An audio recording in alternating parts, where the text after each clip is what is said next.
கிறிஸ்துவுக்குள் பிரியமானவர்களே, இந்த நாளுக்கான தினசரி தியான வசனம் மத்தேயு எழுதின சுவிசேஷம் 4வது அதிகாரம் 6வது வசனம். மத்தேயு 4:6, Matthew 4:6. நீர் தேவனுடைய குமாரனேயானால் தாழ குதியும், ஏனெனில் தம்முடைய தூதர்களுக்கு உம்மை குறித்து கட்டளையிடுவார். உமது பாதம் கல்லில் இடராதபடிக்கு அவர்கள் உம்மை கைகளில் ஏந்தி கொண்டு போவார்கள் என்பதாய் எழுதியிருக்கிறது என்று சொன்னான். இப்ப எங்க தேவனுடைய ஆலயத்தில் கொண்டு போய் அந்த ஆலயத்தினுடைய உப்பரிகையில் நிறுத்தி தேவனுடைய வார்த்தையை எடுத்து அதை திருச்சி சொல்றதுதான் சாத்தானுடைய இரண்டாவது தந்திரம். முதல்ல தேவனுடைய வார்த்தையை சந்தேகிக்கிறது முதலாவது காரியம். ரெண்டாவது என்ன? அந்த வார்த்தையை திருச்சி சொல்றது. இப்ப எங்க இருந்து எடுத்து சொல்றான் இந்த சாத்தான்? 91வது சங்கீதம் 11-12வது வசனம். உன் வழிகளிலெல்லாம் உன்னை காக்கும்படி உனக்காக தம்முடைய தூதர்களுக்கு கட்டளையிடுவார். உன் பாதம் கல்லில் இடராதபடிக்கு அவர்கள் உன்னை தங்கள் கைகளில் ஏந்தி கொண்டு போவார்கள் என்று சொல்றதை சொல்லிட்டு என்ன சொல்லி சொல்றான்? நீ தேவனுடைய குமாரனே ஆனால். மறுபடியும் என்ன? உன் அடையாளம் நீ தேவனுடைய குமாரனா இல்லை வேற ஆளா அப்படின்னு சொல்லக்கூடிய ஒரு காரியத்தை சொல்லி உன்னுடைய அடையாளம் என்ன, உன்னுடைய வார்த்தையினுடைய இது என்னன்னு சொல்லிட்டு என்ன சொல்றான்? இங்கேருந்து நீ கீழே விழு. எப்படி? நீங்க இருந்து குதி, மேலே உப்பரியிலிருந்து தேவனுடைய ஆலயத்தில் இருக்கிற இங்கேருந்து கீழே விழு. குதிக்கும்போது என்ன பண்ணுவார்? தேவன் தம்முடைய தூதர்களை அனுப்பிச்சு உன்னைய பிடிச்சு கொள்ளுவார். ஏன்னா உன் பாதமே கல்லில் இடராதபடிக்கு நான் பாதுகாப்பேன்னு தேவன் சொல்லியிருக்கிறாரு. அதனால நீ கீழே குதி பார்ப்போம்.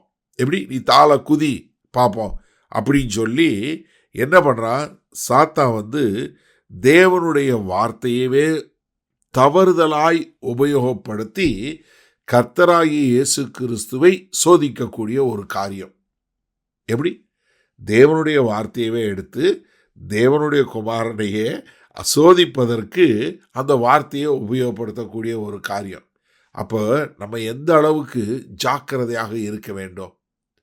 ஏன்னா சொல்றது வசனம்.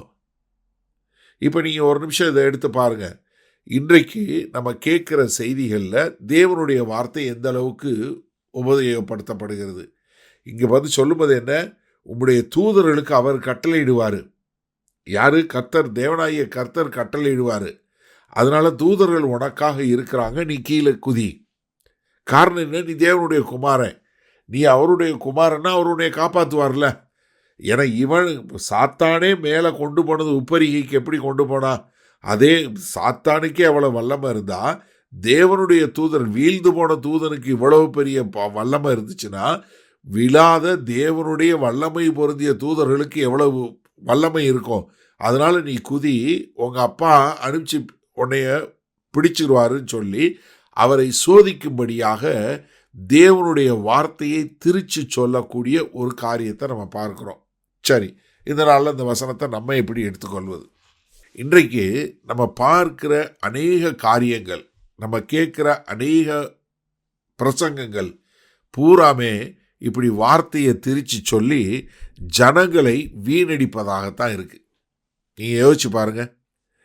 அதாவது பெரிய போதகர்களுக்கு போதகர்களாய் இருந்தவர்கள், 40 வருஷம் ஊழியம் பார்த்தவர், அவர் என்ன சொல்றாரு? நீதான் தேவனுடைய ஆலயம்னு சொல்லி சொல்றவர். முடிக்க போகும்போது அவர் ஒரு ஆலயம் கட்டும்போது என்ன சொல்றாரு? இந்த ஆலயத்தில் நீங்கள் ஜெபம் பண்ணீங்கன்னா தான் கர்த்தர் கேட்பாரு, நீ வீட்டில் இருந்து ஜெபம் பண்ணா கேட்க மாட்டாருன்னு ஒரு கதை சொல்றாரு. எப்படி? தேவனுடைய வார்த்தையை தனக்கு ஒன்று வேணும்ன உடனே அந்த தேவனுடைய வார்த்தையை திருச்சி சொல்லக்கூடியது. இன்றைக்கு அநேக பிரசங்கங்கள் நீங்கள் கேட்டு பாருங்க. நீங்கள் மனம் திரும்பி பரலோக ராஜ்யத்தில் கர்த்தருக்கென்று வாழ வேண்டும் என்று சொல்லக்கூடிய சத்தான உபதேசம் எத்தனை சபையிலிருந்து வருது? நீங்கள் கேட்குற, தயவு செய்து சிந்திச்சு பாருங்க. இதே மாதிரி பழைய ஏற்பாட்டில் உள்ள ஆசீர்வாதத்தெல்லாம் எடுத்து வசனத்தையாக எடுத்து அதில் சொல்லக்கூடியதில் கண்டிஷனை சொல்லாமல் நீங்கள் எங்கே வேணாலும் எடுங்க. ஒரு 6000த்திற்கு மேற்பட்ட வாக்கு தத்தங்கள் நம்ம பைபிளில் இருக்குது.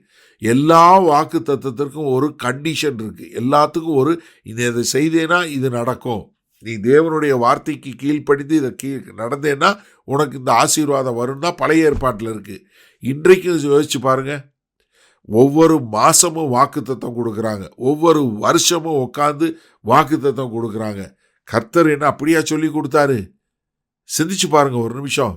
ஆனா இன்றைக்கு பெரிய ஊழியர்கள் என்று சொல்லக்கூடிய எல்லாருமே இப்படி கள்ளத்தனமான ஊழியங்களை செய்து ஜனங்களை அழிவின் பாதையில் அனுப்புவதற்காய் செல்லுகிற எல்லாருமே சாத்தானுடைய உபதேசத்தை கிறிஸ்துவின் பேரில் செய்யக்கூடியவர்களாய் இருக்கிறார்கள். அதனால் ஜாக்கிரதையாய் நாம் கண்டுகொள்ளக்கூடிய மக்களாய் இருக்க வேண்டும். வல்லபிதாவே, இதோ இன்றைக்கு நாங்கள் பார்க்குறோம், கிறிஸ்துவினுடைய பெயர்னால சாத்தானுடைய கள்ள உபதேசத்தை உபதேசிக்கக்கூடிய அநேக கள்ள ஊழியர்களை பார்க்கிறோம். அதனால ஆண்டவரே, ஒவ்வொருவரும் உம்முடைய வார்த்தையை தெளிவாய் கற்றுக்கொண்டு உமக்கென்று வாழ எங்கள் தேவன் கிருபை பாராட்ட வேண்டுமாய் இயேசு கிறிஸ்துவின் மூலம் ஜெபிக்கிறோம் ஜீவனுள்ள வல்ல பிதாவே, ஆமேன். கர்த்தர் உங்களை ஆசீர்வதிப்பாராக. நாம் இன்று மாலை மண்ணால சந்திப்போம்.